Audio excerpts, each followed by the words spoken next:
ఇతనే అంటున్నాడు, నా తండ్రి యొద్ద, ఆయన నాకు తండ్రి అని గుర్తించాడు. ఎప్పుడైతే నా తండ్రి అనేటువంటి మాట తనలోకి వచ్చిందో, ఇక ఈ పందుల దగ్గర ఉండటానికి ఆయనకి ఇష్టము కలగట్లేదు. ఎందుకంటే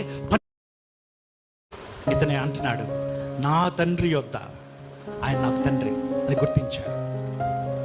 ఎప్పుడైతే నా తండ్రి అనేటువంటి మాట తనలోకి వచ్చిందో, ఇక ఈ పందుల దగ్గర ఉండటానికి ఆయనకి ఇష్టము కలగట్లేదు. ఎందుకంటే పని మనుషులు తింటున్నారు అక్కడ. నేనెవరిని? నేను కుమారుణ్ణి. పౌరుషం వచ్చేసిందండి. పని మనుషులకి తృప్తిగా భోజనం చేస్తున్నారు నా తండ్రి దగ్గర. మరి నువ్వు, రక్షణ లేని వాళ్ళు ఎంతో మంది దేవుని చేత దీవించబడుతున్నారు. మరి రక్షణ పొందినటువంటి నీవు ఇంకెంత గొప్పగా దీవించబడాలి. నువ్వు కుమారుడు కదా, వాళ్ళు కుమారులు కాదు కదా. అయినా సరే వాళ్ళు ఏదో మరి ఏ దేవుడైతే ఏముంది అనుకుని ఏదో మరి ప్రార్థన చేసుకుని వాళ్ళు ఎంతో మంది దీవించబడతారు. కుమారుణ్ణి అనేటువంటి ఆ పౌరుషం అతనిలోకి వచ్చింది. ఇక అంతే, మేము కుమారులం కాదు అనుకుంటున్నారు. లేదండి, అది సత్యం కాదు. సత్యం ఏంటంటే, నువ్వు దూరదేశంలో వెళ్ళిపోయినప్పటికి కూడా, నువ్వు పందుల్లో బ్రతుకుతున్నప్పటికి కూడా నువ్వు కుమారుడివే తెలుసుకుని నువ్వు ఈరోజు లేస్తే మళ్ళీ ఆ కుమారత్వం యొక్క శక్తి నీలోకి వస్తుంది. అప్పుడు దాకా పందులతో తృప్తి పడినటువంటి వాడు, అప్పుడు దాకా ఆకలితో అలమటించేటటువంటి వాడు, అప్పుడు దాకా ఎవడో కింద మరి బానిసగా ఉన్నటువంటి వాడు, నేను కుమారుణ్ణి, వీడి కింద నేను బానిసగా ఎందుకు ఉండాలి అనుకున్నాడు. అనుకుని లేచి చదవండి. నేను లేచి నా తండ్రి వద్దకు వెళ్ళి, తండ్రి, నేను పరలోకమునకు విరోధంగాను నీ ఎదుటను పాపము చేసి తిని, ఇక మీదట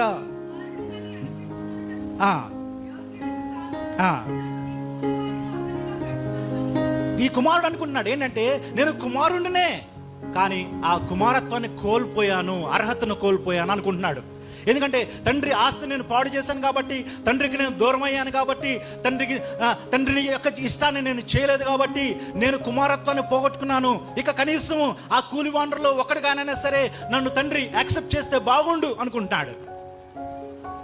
కానీ వాస్తవానికి తన కుమారత్వాన్ని అతడు పోగొట్టుకోలేదు. తండ్రి దృష్టిలో అతడు ఇంకనూ కుమారుడే. పడిపోయినటువంటి కుమారుడు, తప్పిపోయినటువంటి కుమారుడు, దురస్థుడైపోయినటువంటి కుమారుడు, పాడైపోయినటువంటి కుమారుడు, పందులతో నివసిస్తున్నటువంటి కుమారుడు, ఆకలితో అలమటిస్తున్నటువంటి కుమారుడు, పందులు పట్టు తింటున్నటువంటి కుమారుడే. సరే, మొత్తానికి లేచాడు.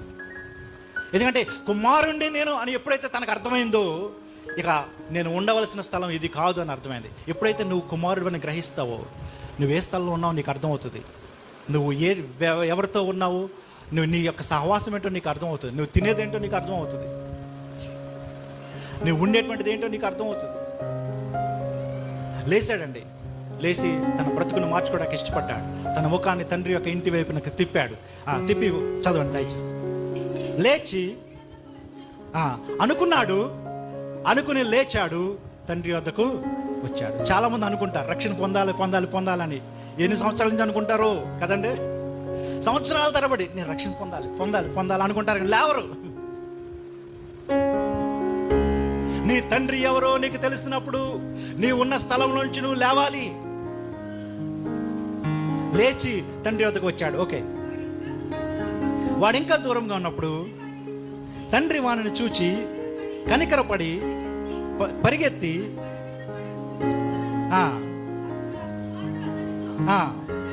తండ్రి, నేను పరలోకమునకు విరోధంగాను నీ ఎదుట నువ్వు పాపం చేసి ఇక మీదట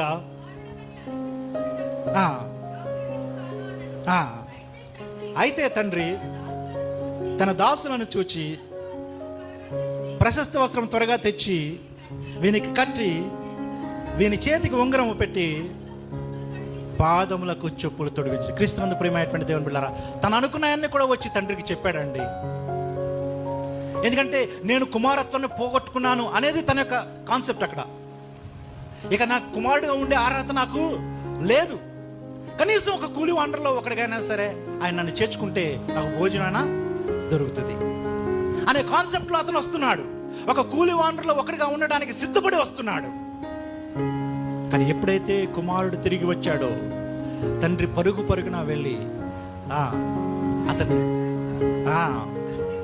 చూచి కనికరపడి పరిగెత్తి మెడ మీద పడి ముద్దు పెట్టుకున్న 5 విషయాలు. ఒక దాసుడిని అలా పెట్టుకుంటారా? ముద్దు పెట్టుకుంటారా? ఒక దాసుడు అంత మురిగ్గా వస్తుందంటే పరిగెత్తుకుని అతని కోసం వెళ్తారా? తండ్రి అయితే అతని కుమారుడిగానే చూస్తున్నాడు. కుమారుడు అనుకున్నాడు, నేను కుమారుడిగా ఉండడానికి అర్హుడు కాదు అనుకున్నాడు. కానీ తండ్రి మాత్రం అతని కుమారుడిగానే చూస్తున్నాడు. ఈరోజు నువ్వు ఎంత పడిపోయినా, ఎంత పాపంలోకి దిగజారిపోయినా, ఎంత దుర్మార్గతలోకి వెళ్ళిపోయినా, ఇంతకు ముందున్న స్థితి కంటే ఇంకా నేను దుర్మార్గతలో వెళ్ళిపోయాను అన్నా సరే, తండ్రి నేను ఒక తప్పిపోయిన కుమారుడిగానే చూస్తున్నాడు, కానీ నేను దాసుడిగా ఆయన చూడటం లేదు. ఎంత గొప్ప మర్మం అండి, ఎంత గొప్ప ఆధిక్యత అండి. ఒక్కసారి రక్షించబడినటువంటి వ్యక్తికి ఎంత కృపదేవుడిస్తున్నాడండి. అందుకని కృపలో కుమారత్వం ఉంటుంది, ధర్మశాస్త్రంలో కుమారత్వం ఉండదు. ధర్మశాస్త్రంలో బానిసత్వం ఉంటుంది, కృపలో కుమారత్వం ఉంటుంది. ఆ కృపను తెచ్చినటువంటి వాడే మన రక్షకుడైనటువంటి యేసుక్రీస్తు ప్రభువారు. ఆయన ఎవరైతే అంగీకరిస్తారో వారు కృపకు పాత్రలు, వారు కుమారులుగా కుమార్తెలుగా అంగీకరించబడతారు. వచ్చాడు, చెప్పాడు అవన్నీ కూడా. నేను ఈ కుమారులు ఒకటిగా ఉండటానికి అర్హుడిని కాదు, నీ కూలివారిలో ఒకటిగా చేసుకో అని చెప్తే తండ్రి ఏమన్నా సమాధానం చెప్పాడా? ఏమన్నా సమాధానం చెప్పాడు? ఏమి సమాధానం చెప్పలా. తండ్రి ఇతనితో మాట్లాడట్లా. ఎవరితో మాట్లాడుతున్నాడు? ఎవరితో? కూలివాండ్రతో, కుమారునితో మాట్లాడట్లా. ఎందుకంటే తండ్రి is clear in his mind. తన యొక్క మనసులో తండ్రికి క్లియర్, ఇతను ఎవడో అనేది తండ్రికి తెలుసు. ఇతను కూలివాండు కాదు, ఇతను కుమారుడే, తిరిగి వచ్చినటువంటి కుమారుడు, సత్యాన్ని తెలుసుకున్నటువంటి కుమారుడు, తండ్రి ప్రేమను గుర్తించినటువంటి కుమారుడు, నేను తండ్రిని అర్థం చేసుకున్నటువంటి కుమారుడు. కాబట్టి ఈ యొక్క ఆయన చెప్పేటువంటి కుమారుడు చెప్పేటువంటి వాటన్నిటికీ తండ్రి ఏమి సమాధానం ఇట్లా అలా అంటావేంట్రా, నువ్వు నాకు ఎప్పటికైనా నాకు కుమారుడివే, ఇలాంటి మాటలేం చెప్పట్లా. ఎవరివైపు చూస్తున్నాడు? ఎవరివైపు చూస్తున్నాడు? అది దాసుని యొక్క పవరు. కుమారుని పవర్ ఏమో ఇది, దాసుని యొక్క పవరు అది. దాసుని మరి మంచి వస్త్రాలు వేసుకుని ఉంటారు కదండి. మరి అంత ఆ షావుకారు ఇంట్లో ఉండేటువంటి దాసులు అంటే మంచి వస్త్రాలు, మంచి భోజనం చేసి వచ్చి ఉంటారు. ఈయనకి భోజనం లేదు, ఏం లేదు, ఈయనకి వస్త్రం లేదు, మురికి, జుట్టు పెరిగిపోయి అబ్బో అసలు అధ్వానంగా ఉన్నాడు. దాసులు మంచి అసలు టిప్ టాప్గా ఉన్నారు. వాళ్ళు శుభ్రంగా స్నానాలు చేసి మంచి వస్త్రాలు వేసుకుని, ఎందుకంటే మరి ఆ యజమానుడి దగ్గరికి వచ్చినప్పుడు వాళ్ళు పిచ్చి పిచ్చిగా రావడానికి కుదరదు. కుమారుడైతే వచ్చేసాడు పిచ్చి పిచ్చిగా, కానీ దాసులు అలా రావడానికి కుదరదు. వాళ్ళంతా టిప్ టాప్గా తయారై వచ్చాడు, ఈయన బికార్లాగా ఉన్నాడు. అయితే తండ్రి ఏం చెప్తున్నాడు? దాసులను చూచి ప్రశస్త వస్త్రాన్ని నా కుమారుడికి సర్వీస్ చేయండి. సర్వెంట్, మీరు సర్వెంట్లు. దేవుని స్తోత్రం చెప్పండి. హల్లెలూయా, హల్లెలూయా. మీరు దాసులు, మీరు కుమారులు కాదు. ఇదిగో నేను చెప్పినవన్నీ కూడా చేసి నా కుమారుడిగా మీరు తయారు చేయండి, అంతే. ఆడు ఎప్పటికైనా సరే నా కుమారుడే. పడిపోయినా, చెడిపోయినా, నన్ను వ్యతిరేకించిన, నన్ను తోలనాడిన, నా ఆస్తిని తీసుకెళ్లి పాడు చేసిన, పందులు పొట్టు తిన్నప్పటికీ కూడా వాడు నా కుమారుడంతే. మీరు ఎంత టిప్ టాప్గా డ్రెస్ చేసుకున్నా మీరు దాసులు. అది అబ్రహాం యొక్క బాధ. అర్థమైందా మీకు? ఇప్పుడు ఏమి ఇచ్చినానేమి యెహోవా, నేను సంతానము లేనివాడనైపోవచ్చున్నాను. నా ఆస్తికంతటికి ఆ దమస్కు వాడైనటువంటి ఎలియాజరే కదా ఆస్తికర్త అవుతాడు. అది నాకు ఇష్టం లేదు. మన పరమ తండ్రి కూడా అంతేనండి. కుమారులు తీసి దాసులకు ఎప్పుడు ఇవ్వడు ఆయన. మనమే పిచ్చోళ్ళమై, మనమే తెలియక, మన తండ్రి ఎంత గొప్పవాడు, మనము కుమారులము, మనకు ఆయన ఇచ్చిన అధికారము, ఇదంతా మనం తెలియక మనం బికారులాగా తిరుగుతున్నాం. మనం పందులతో ఉంటున్నాం, మనం పందులు తినే పొట్టుని తింటున్నాం. ఎందుకంటే ఐడెంటిటీ క్రైసిస్. మనం ఎవరో మనకి తెలియట్లా. దాసులు ఎంత మంచిగా ఉన్నా సరే వాళ్ళకు ఇతనికి పనిచేయాల్సిందే. ఇతను మురిగ్గా ఉన్నాడు, అన్నీ పోగొట్టుకున్నాడు. నో, అయినప్పటికీ నా కుమారుడే, అంతే. చేయండి, సర్వీస్ చేయండి. శుభ్రంగా కడిగి ఉంటారు, ప్రశస్త వస్త్రాన్ని తీసుకొచ్చి తొడిగించారు. చేతికి ఉంగరం అంటే అధికారం. ఆ దినాల్లో ఉంగరానికి ఉన్నటువంటి పవర్ ఏంటంటే ఉంగరం మీద తండ్రి యొక్క ముద్ర ఉంటుంది, తండ్రి సంతకం. ఈరోజు సంతకాలు పెడతాం కదా, పేపర్ మీద కాంట్రాక్ట్ మీద సంతకం పెడతాం కదండి. ఆ దినాల్లో సంతకం, తండ్రి యొక్క సంతకం, తండ్రి యొక్క ముద్ర ఉంగరం మీద ఉంటుంది. కుమారుడు ఎక్కడికి వెళ్ళినా సరే, ఏ షాప్లోకి వెళ్ళినా సరే, ఏం కావాలన్నా కొనుక్కున్నా సరే, అంత కొనుక్కున్న తర్వాత ఈ ఉంగరం ఉంటుంది చూసారా, దాంతో ముద్ర వేస్తాడు. ఎప్పుడైతే వాళ్ళ దీనిలో ఈ ముద్ర పడుతుందో ఇదంతా కూడా తండ్రి అకౌంట్లో నుంచి వెళ్తుంది అనమాట. ఈ కుమారుడు ఏం పే చేయాల్సిన అవసరం లేదు, జీరో, ఏం పే చేయడు. ఉంగరానికి ఉన్నటువంటి శక్తి అది. ఆ దినాల్లో అలా ఉండేది. అందుకనే ఆ ఉంగరాన్ని ఎవరికి పడితే వాళ్ళకి ఎవరు, తండ్రి తన కొడుకులకు మాత్రమే అది ఇస్తాడు. దాసులకి ఎవరికి ఇవ్వడు. వెళ్ళి ఏదైనా కొనుక్కో, ఎంతైనా ఖర్చు పెట్టు, జస్ట్ ఆ ఉంగరపు ముద్ర కనుక నువ్వు అక్కడ వేస్తే తండ్రి అకౌంట్లోంచి ఆ అమౌంట్ వెళ్తుంది అనమాట. అంటే తండ్రి పే చేశాడు అని అర్థం. ప్రశస్త వస్త్రం తీసుకుని వచ్చి తొడిగించండి, అతని చేతికి ఉంగరం పెట్టండి, పాదములకు చెప్పులు తొడిగించండి. అంతేకాకుండా క్రొవ్విన దూడను తెచ్చి మంచిది. అది ఏం సింబల్ అంటే, క్రొవ్విన దూడ అంటే మరి ఒక ప్రత్యేకమైనటువంటి వ్యక్తి ఇంటికి వచ్చినప్పుడు అది సెపరేట్గా ఉంచుతారంట. వందల కొలది మందలు ఉంటాయి, వాటిలో సెపరేట్గా దీన్ని ఉంచుతారంట. చాలా స్పెషల్ వ్యక్తి ఎప్పుడైతే ఇంటికి వస్తాడో అప్పుడు దాన్ని బయట తీసి దాన్ని వధించి విందును చేసేటువంటి మరి ఆ దినాల్లో వాళ్ళకున్నటువంటి ఆచారం అది. అంటే ఈ చెడిపోయి పడిపోయి నాశనం అయిపోయి కంపు కొట్టేటువంటి ఈ కుమారుడు వస్తే అందరికంటే ప్రత్యేకమైనటువంటి గెస్ట్ ఆయన ఆ రోజు. చూసారా, రాలేక మనం పొందలేకపోతున్నాం. మన తండ్రి ఎవరో మనకి తెలియక, మనము ఎవరో మనకు తెలియక మనము దిగజారిపోతూ ఉన్నాం. లోకంలో ఇంకా కలిసిపోతున్నాం. కుమారత్వం యొక్క శక్తి నీకు తెలిసిన రోజున నువ్వు కుమారుడిగానే వెళ్తావు తండ్రి దగ్గరికి. అది తెలియక మనము అపజయంతో కూడినటువంటి క్రైస్తవ జీవితాలను జీవిస్తున్నాం. క్రీస్తునందు ప్రియమైనటువంటి దేవుని బిడ్డలారా, సో అతనికి అన్ని వస్త్రాలు తెచ్చి కట్టమన్నాడు, ఇవన్నీ చేయమని చెప్పాడు.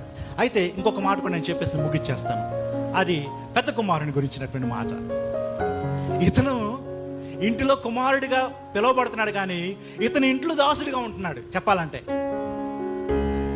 బయటికి వెళ్ళిపోయి నేను కుమారుని అనుకుని వచ్చాడు. ఎవరు చిన్న కుమారుడు బయటికి వెళ్ళిపోయి అంత పోగొట్టుకుని, అయినా సరే నేను కుమారుణ్ణే, నా తండ్రి దగ్గరికి వెళ్తాను, ఆయన నన్ను కరుణించకపోతాడా అని వచ్చాడు.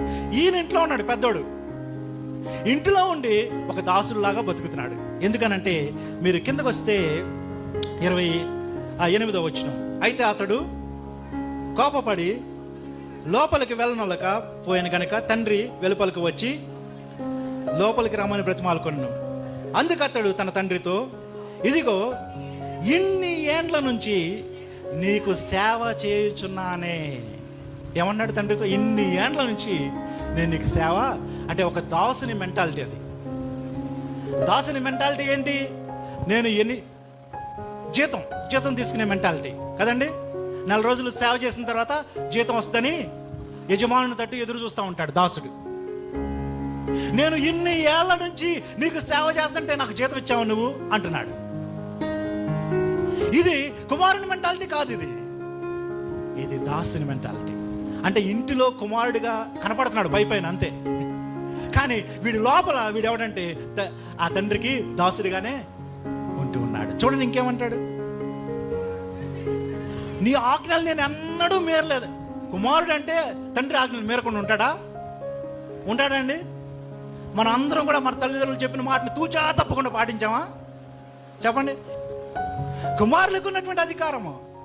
ఈడేమంటున్నాడు, నీ మాటను ఎప్పుడైనా సరే నేను మీరలేదే. అంటే ఇది దాసుని మెంటాలిటీ. నువ్వు కుమారుడు అని నీకు తెలిస్తే, నీ కుమారుడు అనే అధికారం ఉంటే అధికారంతోనే మీరతావు అవసరమైతే. నా తండ్రి ఎందుకు నేను అడగకూడదు? That is the power. నేను నీ ఆజ్ఞను ఎప్పుడు కూడా మేరలేదే అంటే చాలా మంది ఏమనుకుంటారంటే, అమ్మో నేను మంచి కుమారుడిని అనుకుంటారు. లేవు, నో, నీ ఒరిజినాలిటీ నువ్వు ఎక్స్ప్రెస్ చేయట్లా. నీ హృదయంలో ఉన్నది, హృదయంలో ఒకటి ఉంటుంది, లోపలేమో బయటకేమో అతి వినయం అంటారు చూసారా, ఆ టైప్ అనమాట. లోపలేమో ఎంజాయ్ చేయాలని ఉంటుంది, బయటికి వెళ్ళి తండ్రి కోసమేమో అణిగి మణిగి. దట్ ఇస్ నాట్ రియాలిటీ, అది రియాలిటీ కాదు. ఇంకేమన్నాడు, నేను నీకు ఎన్నడూ నీ మాటను మీరలేదే అంటే మీరాలని లోపల ఉంది కానీ, మీరాలని లోపల ఉంది కానీ ఈ దాసుని మెంటాలిటీ వల్ల అమ్మో యజమానుడు మళ్ళీ నన్ను ఉద్యోగంలో తీసేస్తాట, మీరితే ఉద్యోగం నుంచి తీసేస్తాడేమో, అది భయం. మీరలేదే అయినను నా స్నేహితులతో అంటే వీడి మనసు ఎక్కడుంది? ఇంట్లో ఉన్నాడు, తండ్రికి లోబడుతున్నాడు, ఒక కట్టసీ కింద లేకపోతే ఒక రూల్ కింద ఆ తండ్రికి లోబడుతున్నాడు. తన హృదయంలో ఏముందంట? నా స్నేహితులతో బయటికి వెళ్ళి సంతోషించాలి. ఆడేమో డైరెక్ట్ బయటికి పోయాడు. వీడికి ఏంటంటే ఇంట్లో ఉన్నాడు కానీ నన్ను కట్టేశాడు ఈయన అనుకుంటా, అర్రే నేను బయటికి వెళ్ళలేకపోతున్నా, అర్రే నేను ఎంజాయ్ చేయలేకపోతున్నాను. చాలామంది విశ్వాసులు కూడా ఇలాగ ఉంటారండి. రక్షణ పొందుతారు, రక్షణ పొంది ఇక్కడ అరే ఎందుకు రక్షణ పొందాను రా బాబు, నా ఫ్రెండ్స్ ఎంత చక్కగా ఎంజాయ్ చేస్తున్నారు బయట, చచ్చా ఇక ఎంతసేపు మనకి ఈ ప్రార్థనలో ఈ ఉపవాసాలు ఇదే బయట చూడాల ఎంత ఎంజాయ్ చేస్తున్నారు. నువ్వు కుమారుడు కాదు అలా అనుకుంటే. నీకున్నటువంటిది దాసుని మెంటాలిటీ. వాడు ధైర్యంగా నేను కుమారుణ్ణి, నాకు రావాల్సి నాకు ఇచ్చే అని తీసుకుని వెళ్ళిపోయాడు. తర్వాత తినాల్సిన తన్నులన్నీ తిన్నాడు అక్కడ బయట, జనాలందరితో తనులు తిన్నాడు, ఒకరికి దాసుడు అయ్యాడు, అంతా అయిపోయాడు. అయినా సరే నేను కుమారుణ్ణే, నేను వెళ్ళిపోతాను నా తండ్రి దగ్గర అని వచ్చేసాడు. అంటే ఈరోజు నేను చిన్న కుమారుల్లో ఉన్నటువంటి పాజిటివిటీ నేను మీకు చూపిస్తున్నాను అండి. ఎందుకంటే మనం అలాంటి పాజిటివిటీ కలిగి ఉండాలి. అయితే ఇంటిలో ఉన్నవాడు అమ్మో అయ్యగారు చాలా మంచోడరా, అసలు తండ్రి మాటని ఏమాత్రం కూడా జవదాటు. కానీ ఈ లోపల ఉన్నదేంటి? బయటికి వెళ్ళి స్నేహితులతో ఎంజాయ్ చేయాలి. ఆడు చూడు వెళ్ళిపోయాడు, చక్కగా హ్యాపీగా డబ్బులు తీసుకుని వెళ్ళిపోయాడు, హ్యాపీగా ఎంజాయ్ చేస్తున్నాడు. నేను ఇక్కడ కూర్చుని ఈయన కోసం సేవలు చేయాలి. ఒకసారన్నా బయటికి వెళ్ళి కనీసం నా ఫ్రెండ్స్తో ఒక మేకపిల్లనైనా తీసుకుని ఎంజాయ్ చేయడానికి నాకు ఛాన్స్ లేకుండా అయిపోయింది. ఏంటి ఈ బ్రతుకు అనుకుంటాడు అక్కడ కూర్చుని. లేదంటే ఈ మాటలు తనలో రావు. నేను కుమారుణ్ణి, నా తండ్రిదంతా కూడా నాదే అంటే ఇతనికి ఈ మాటలు రావు. సర్వెంట్ మెంటాలిటీ తీసేసుకోవాలి మనలోంచి. మన తండ్రి దగ్గరికి మనం వెళ్తున్నాం, ఏంటి భయం, ఏంటి బిడియం? అధికారం లేదా? అడగలేవా నీ తండ్రిని? తండ్రి మన తండ్రి, ఆయన మన కుమార్తెలు. ఆ ధైర్యంతో మనం ఆయన దగ్గరికి వెళ్ళాలి. సో ఇతను అంటున్నాడు ఏంటంటే, నీ ఇన్ని ఏండ్ల నుంచి లెక్క పెట్టుకుంటున్నాడు సేవకునిలాగా, ఇన్ని ఏండ్ల నుంచి నేను సేవ చేస్తున్నానే, నీకు ఒక బానిసలాగా నేను బతుకుతున్నాను, నీవు చెప్పిన అన్నీ చేస్తున్నాను, నీ మాటని అన్నది కూడా నేను ఇది కుమారుని మెంటాలిటీ కాదు, జవదాట్లేదే. అయినను నా స్నేహితులతో నేను సంతోషపడాలని నాకు ఆశ ఉంది కానీ నిన్ను బట్టి నేను వెళ్ళట్లేదు అన్నట్టుంది ఆ మాట కదా. నా స్నేహితులతో కలిసి నేను బయటికి వెళ్ళి సంతోషించడానికి నీవు నాకు ఎన్నడు ఒక్క మేకపిల్ల. ఈయనెవరు? పెద్ద కుమారుడు. ఎవరు పెద్ద కుమారుడు? అక్కడ 100,000 కొలది మేకలు ఉన్నాయి, 100 కొలది పని మనుషులు ఉన్నారు, అక్కడ పనివారు ఉన్నారు.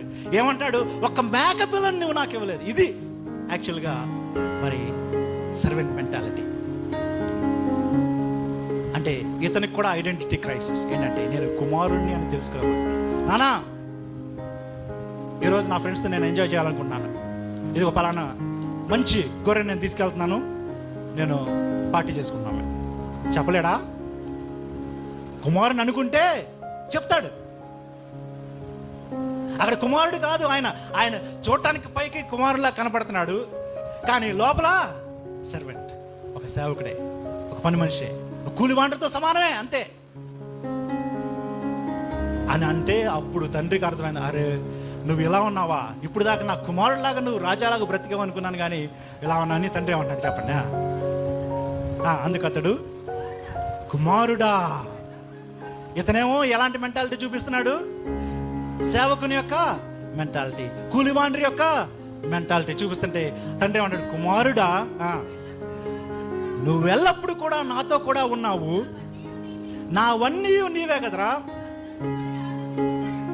సంతోషపడి ఆనందించుట యుక్తమే. దేవుని స్తోత్రం, హల్లెలూయా. తండ్రి అంటాడు, ఇదంతా నీదే. ఇప్పుడు దాకా నీకు తెలీదా? మరి ఇన్ని సంవత్సరాలు నీకు ఏమర్థమైంది నా దగ్గర నుండి?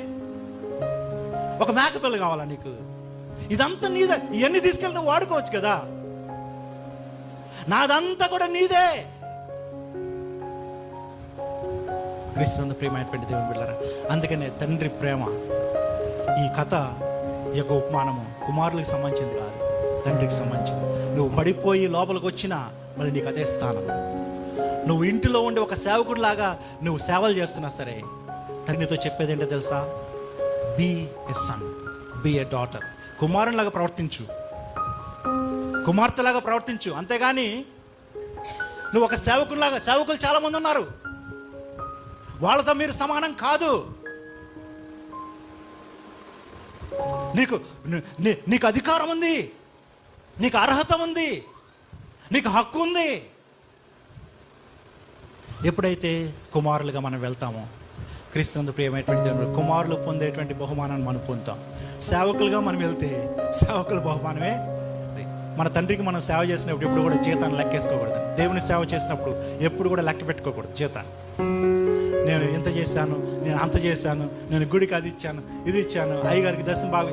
ఏంటంటే మనము కుమారులమే కానీ దాసులము కాదు. పడిపోవచ్చు, నువ్వు పడిపోవచ్చు, కాదు, పడిపోవచ్చు, నువ్వు పడిపోవచ్చు, జారిపోవచ్చు.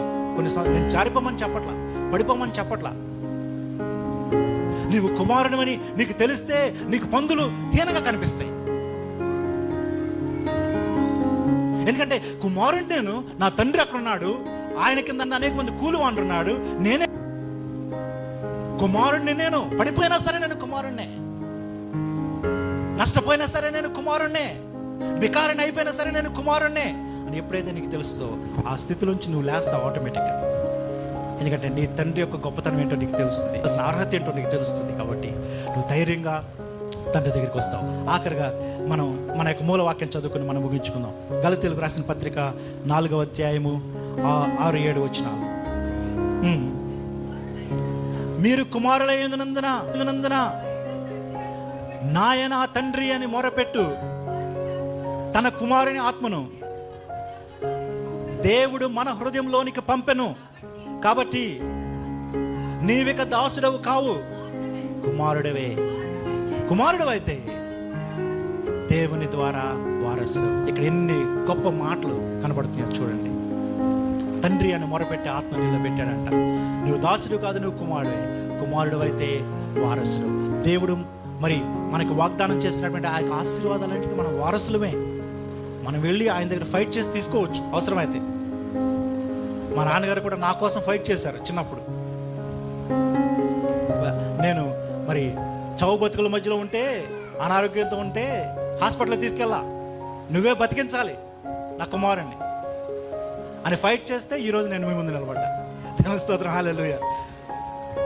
క్రీస్తునందు ప్రియమైనటువంటి దేవుని బిడ్డలారా, తండ్రి దగ్గర నీ కుమారత్వాన్ని నువ్వు ప్రదర్శించు, ఆయన ఎంతో సంతోషపడతాడు. ఒకవేళ నువ్వు పడిపోయినా మళ్ళీ తిరిగి తండ్రి దగ్గరికి రా, ఆయన నీకు సమస్త నువ్వు పోగొట్టుకునే అన్ని కూడా ఆయన తిరిగి ఇస్తాడు. దేవుడి కొద్ది మాటలు దీవించింది కాక.